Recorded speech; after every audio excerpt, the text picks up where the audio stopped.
Правительство республики и Мегафон подписали соглашение о сотрудничестве в рамках проекта Arctic Connect по строительству подводной волоконно-оптической линии связи из Европы в Азию. Документ подписали глава Коми Владимир Уйба и генеральный директор Мегафона Геворг Вермещан. Оператор планирует построить отвод до Воркуты, самого восточного европейского города, который находится за полярным кругом.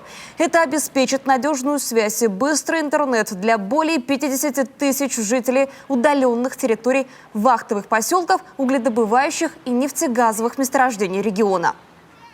Мы реализуем очень сложный инфраструктурный проект, впервые в истории российского телекома.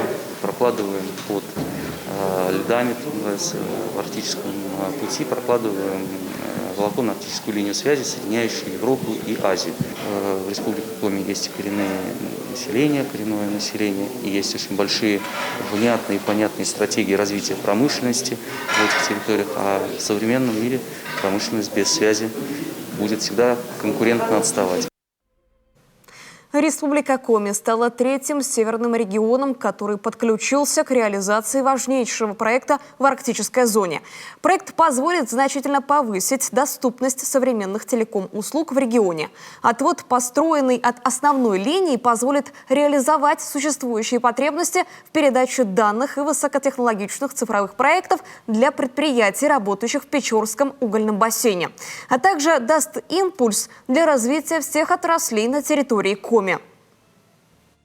Подписание соглашения о сотрудничестве с ПАО «Мегафон» будет способствовать и обеспечению необходимым каналом связи, позволит решить очень важные вопросы устранения цифрового неравенства, о чем мы тоже постоянно на встречах с нашими жителями республики говорим. Я уже повторяю на многих встречах, что сегодня вопрос связи выходит на уровень вопроса обеспечения жизни. Вот стоит первый вопрос, допустим, обеспечить устойчивым здравоохранением, и рядом с этим стоит вопрос связи. Первый этап морских исследований в рамках проекта завершился в ноябре 2020 года. Второй этап, который будет включать изучение инженерных условий прокладки подводного кабеля, запланирован на лето 2021 года. Полное завершение проекта ожидается в 2022 году.